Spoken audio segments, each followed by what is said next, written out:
most people talk about it like, oh, come on, you fucking wimp, plantar It's fasciitis. not the cakewalk I always imagined it would be. It was the worst thing ever. Like no joke. Like there's and still, but like full on half days where you're like hobbling, like because you cannot walk until the like you get those tendons moving. And so I'm finally starting to run again after rehabbing it, and it still hurts like every day. I just kind of think I mentally just stopped caring I about didn't it. know that you were ever a runner or that you are currently. I like to run. I think it's kind of it's good for me mentally. Like just go do 3 miles and like work out whatever's in your head. But Dr. Dan, the chiropractor here, Dan McClure in Bayfield, he is always like, I'll go in and get adjusted. He's like, "Are you still running?" I'm like, "Yeah." And he's like, "You are not a runner. Like you're not designed to be a long like long distance is your body's not built like this. It's doing damage." And I'm like, "Yeah, but it's good for my head." I really Yeah. enjoy it. So, I did run, like, especially while we were in Texas, I was running every day, between 5 and 10 miles, and it's just good. So the long story short is like, I physically could not run for at least 8 months, and it sucked, but I just Oh, started kind of getting back into it and got some help at the running store here in town, got some really good insoles, and then just doing rehab on this. And it hurts less.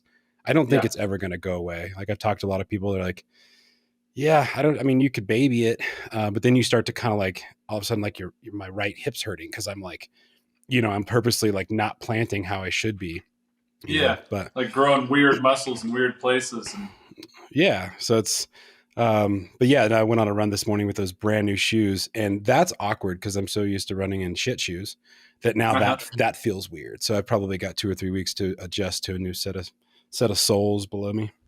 So Just no winning out there.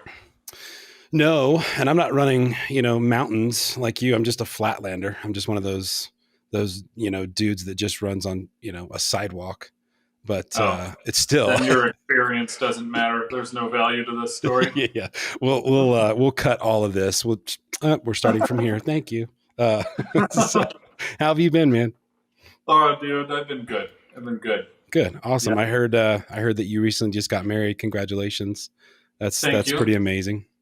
Yeah, people are like, "How's married life?" I'm like, "I have a ring now." It's, you know, pretty similar. I get Yeah, to use the word wife. That's pretty new. That feels a little like it's starting to feel comfortable to use the word wife. yeah. There, did you? When I asked Simone to marry me, for one, it was immediately like, "Are you fucking crazy?" And I was like, "Is that a yes or no?" And it's like, I don't think I got an answer for a few days later. But she, you That did was you her have? first response was, "Are you fucking crazy?" Oh yes. I so I I was working oil and gas. I was electrician doing, and so everybody, even on jobs where I was managing 30 or 40, like everybody's in their mid 30s at that time, and I'm 19, right? Or 20 or something, and everybody's like mid 30s, 40s, 50s, and they've always got all the answers for you, right? Like do this and do that, and they've been married and they probably hate their marriage, but Yeah, they're telling you yeah. all the things that you have to do and should do. And so I've never been one for following directions real well. So I went out with the very little bit of money that I did have and bought a ring, I think from like Zales or whatever that shit was in the mall. And I get as far from the mall to for the listeners, this will not make any sense, but either way, I get from there to where Office Max is, which is less than a mile, and I pull over and the ring is like burning a hole in my pocket, and I'm just like, I'm freaking out, I've got anxiety, I'm like, oh god. And at that time, Simone and I had only been dating for 8 or 9 months, and so I just went and bought a wedding ring. I'm like, what the fuck, so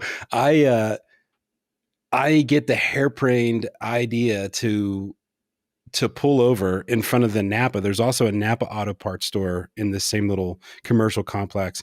I pop the hood and I like disconnect the battery, and I call her. I'm like, "Hey, my van broke down. Can you come meet me?" And this is just like rapid fire. Like I had no intention of doing this. I wanted to go like hike up Piedra and go to a waterfall and make it all beautiful.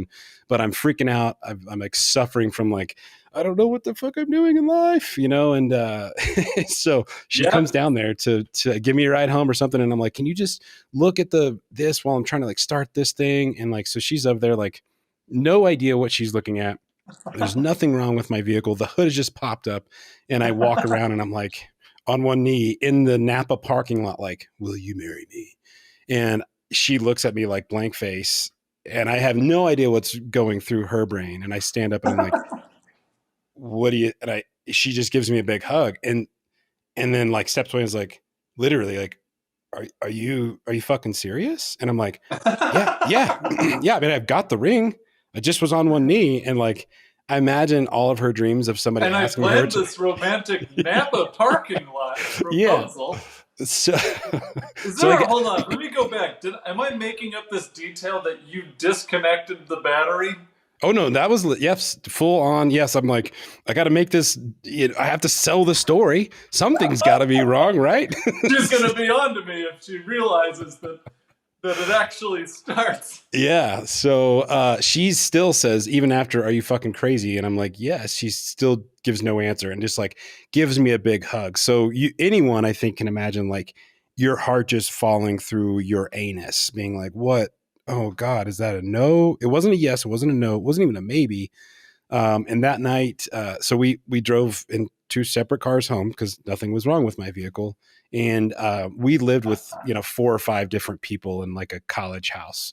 And so there was somebody who was throwing a party, um, and so it's like we go in there, we get ready, and like later that night at like probably like 6 hours afterwards, I'm like, so is it a what are you? And she's like, yes, like, yes, I'll marry you. And I'm like, whoo. And then like, but we didn't announce it to like the whole party. Cause a lot of these people, like, I mean, we didn't even know them. They were just friends of our friends. And so it's like, I think we told a couple of like close friends and it was like, oh my God. But, so, oh my God. So, 6 hours later. So, was there any conversation between the proposal and 6 hours later when you were like, do you remember?